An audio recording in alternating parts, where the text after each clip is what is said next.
दर्शकों नमस्कार। Hope all is good.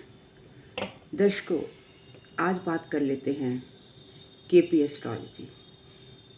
Astrology और पराशरी वैदिक एस्ट्रोलॉजी, इसमें क्या डिफरेंस है। देखिए, केपी एस्ट्रोलॉजी में जो हाउसेस होते हैं उनको हम भावा या कस्प भी बोलते हैं, और वो अनइक्वल साइज के होते हैं। Whereas in Parashari they are of equal size, मतलब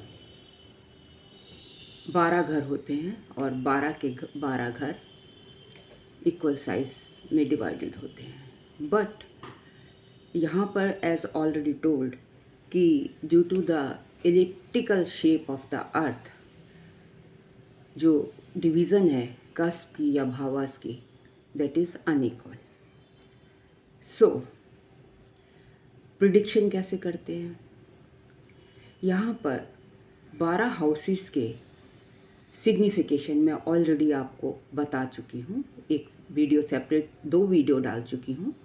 इन केस आपने नहीं देखा है तो आप चैनल पर जाकर, एस्ट्रो क्राउन चैनल पर जाकर उसको डिटेल में पढ़ सकते हैं। सभी हाउसेस की लगभग सेम सिग्निफिकेशंस होती है, एक्सेप्ट 4th हाउस, जो कि केपी एस्ट्रोलॉजी में 4th हाउस को हम एजुकेशन का हाउस मानते हैं, whereas in Parashari 5th house is considered of education. So this is the only difference in significations. अब बात कर लेते हैं कि किस तरीके से हॉरोस्कोप बनाया जाता है, किस तरीके से घरों को देखा जाता है, भाव। देखिए, इट्स वेरी इजी। आप कोई भी सॉफ्टवेयर खोलेंगे तो आपको केपी एस्ट्रोलॉजी, जिसको कि हम भाव चलित चार्ट या केपी चार्ट भी बोलते हैं, वो आपको मिल जाएगा। और केपी चार्ट में तीन लेवल पर प्रेडिक्शन की जाती है। किस तरीके से। फर्स्ट लेवल है प्लैनेट लेवल, सेकंड नक्षत्र level and third is sublord. तो ये जानने के लिए हमें जिस भाव के बारे में भी जानना है, तो मान लीजिए आप 7th भाव के बारे में जानना चाहते हैं, तो आप चार्ट में कुंडली का 7th कस्पल सबलॉर्ड की स्थिति देखेंगे। सबसे पहले देखेंगे कि वहाँ पर 7th भावा कस्पल हाउस, जो कस्पल है, 7th हाउस का जो कस्प है, उसका प्लैनेट कौन सा है। देन वी विल लुक, उसको हम लिख लेंगे। मान लीजिए वीनस है, आप लिख लीजिए वीनस। अब वीनस किस नक्षत्र में बैठा है, वहाँ पर कॉलम बने होते हैं। आप देखेंगे तो आपको एक कॉलम से मिल जाएगा। अब उसके आगे आप रीड करिए कि वो किसके नक्षत्र में बैठा है। उसके बाद थर्ड होगा उसका सब लॉर्ड कौन है। जो इन सबको आप लिख लीजिए। वीनस मान लीजिए जुपिटर के नक्षत्र में बैठा है, और उसका लॉर्ड, सब लॉर्ड, XYZ कुछ भी है, इन तीनों को अलग अलग आप लिख लीजिए। अब जो प्लैनेट है वो क्या है, दैट इज सोर्स, मतलब, या आप ऐसे समझ लीजिए सब्जेक्ट, कि क्योंकि आप 7वें घर में शादी के या बिजनेस के बारे में देखेंगे। क्योंकि अगर आपने बिजनेस देखना है तो भी आप 7th कस्प को देखेंगे, और इन केस आपको मैरिज देखना चाहते हैं तब भी आप 7th कस्प को देखेंगे।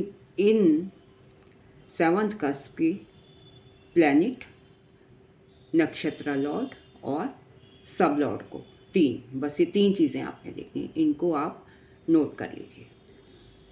जो प्लैनेट है वो क्या बताता है, वो सोर्स बताता है कि किसी भी इवेंट का, कुछ भी शादी का सोर्स क्या है। मतलब जैसे मान लीजिए आपकी शादी में, वो मैं अगले उसमें बताऊंगी कि उनकी राशियों को भी, जहाँ पर जिसके वो मान लीजिए वीनस है, वो कहाँ किस किस घर में, किस किस घर का लॉर्ड है, उनको भी आप इन्वॉल्व करेंगे, उनको भी लिखेंगे, वो कोऑर्डिनेट्स भी लिख लेंगे, जिसका मैं एक नेक्स्ट वीडियो बनाऊंगी विद एग्जांपल। अभी मैं आपको सिर्फ वर्बली समझा रही हूँ।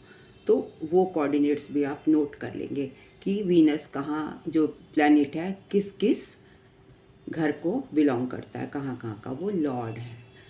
उसकी लॉर्डशिप आपको बताएगी कि उसमें सोर्स क्या है, इन्वॉल्वमेंट क्या है। मान लीजिए शुक्र 4th हाउस को भी दिखा रहा है, 7th को तो दिखा ही रहा है, और जो उसकी कोऑर्डिनेट्स है वो 4th को भी दिखा रहा है, 9th को भी दिखा रहा है। इसका मतलब ये हो गया कि माँ बापों के थ्रू सोर्स कौन बने, आपके पेरेंट्स बने, माँ बाप, उनके थ्रू आपकी मैरिज जो है फिक्स होगी। मतलब प्लैनेट इज़ अ सोर्स जो कि आपको कारण बताएगा, और बताएगा कि सब्जेक्ट है और सोर्स है। दूसरे लेवल पर हम क्या देखते हैं, नक्षत्र को देखते हैं। अब ये आपका कंफर्म हो गया कि हाँ, आपकी मतलब मैरिज को आपने देख लिया कि मैरिज को देख रहे हैं। अब उसका रिज़ल्ट कौन देगा, ये पहले, सबसे पहले आपने प्रॉमिस देखना है कि आपकी शादी होगी या नहीं होगी, जो कि आपको प्लैनेट बता देगा। वो जिससे रिलेटेड है, जिन हाउसेस से, तो आपको पता लग जाएगा कि मैरिज होगी या नहीं होगी। अब उसके बाद आता है, ये भी पता लग गया किसके थ्रू, पेरेंट्स के थ्रू, वो सोर्स बन गए। अब पता है कि शादी होगी, लेकिन इसका शादी करवाएगा कौन, शादी नक्षत्र लॉर्ड करवाएगा। मतलब उसके जो वीनस शादी रिप्रेजेंट कर रहा है, तो जब तक प्रॉमिस नहीं होगा तब तक कुछ नहीं होगा। अगर आपकी कुंडली में प्रॉमिस है तो उसका रिजल्ट कौन देगा, उसका रिजल्ट देगा नक्षत्र लॉर्ड। मतलब वीनस सोर्स, प्लैनेट सोर्स हुआ, और जो नक्षत्र लॉर्ड है वो रिजल्ट देता है। और कैसी होगी उसकी क्वालिटी, उसको कंफर्म कौन करता है, तब आप उस नक्षत्र लॉर्ड का जो भी प्लैनेट है उसको देखोगे, वो आपके रिजल्ट देगा। मान लीजिए इसमें जुपिटर था, तो जुपिटर उसके रिजल्ट देगा, शादी वो करवाएगा। और थर्ड लेवल पे हम क्या देखेंगे, किस टाइप की शादी होगी, तो कंफर्मेशन कौन देगा, फाइनल कंफर्मेशन कौन देगा, फाइनल कंफर्मेशन हमें हमारा सब लॉर्ड देगा। सब लॉर्ड का जो भी प्लैनेट है उसको आप देख लीजिए, कहाँ कहाँ का लॉर्ड है वो देख लीजिए। इसको डिटेल में मैं आपको नेक्स्ट वीडियो में बताऊंगी। अभी सिर्फ मैं इतना बता रही हूँ कि 3 लेवल पे हम रिज़ल्ट को देखते हैं। तीन लेवल पे किसी भी इवेंट को देखते हैं कि सबसे पहले प्लैनेट को देखते हैं। प्लैनेट लेवल पे हमें पता लगता है कि सोर्स क्या है, मतलब कि सब्जेक्ट क्या है, सोर्स क्या है। जैसे यहाँ पे सोर्स माँ बाप बने। और सेकंड लेवल पे सबसे पहले किसी भी इवेंट में जो नक्षत्र लॉर्ड है वो अपने फल देता है। तो जो नक्षत्र लॉर्ड है वो इवेंट की हैपनिंग कराएगा, मतलब शादी करवाएगा। रिजल्ट अगर नक्षत्र लॉर्ड मतलब हम नक्षत्र लॉर्ड से ही बता सकते हैं कि क्या रिजल्ट आएगा। नक्षत्र लॉर्ड आपकी शादी करवाएगा, वो रिजल्ट के लिए, रिजल्ट गिवर इज नक्षत्र लॉर्ड।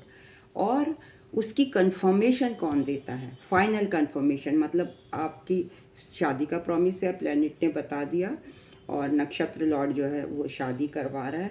अब किस टाइप की होगी, उसकी क्वालिटी कैसी होगी, अच्छी या बुरी, शादी तो हो गई, अब किस टाइप की होगी, वो फाइनल कंफर्मेशन कौन देगा? फाइनल कंफर्मेशन देगा सब लॉर्ड।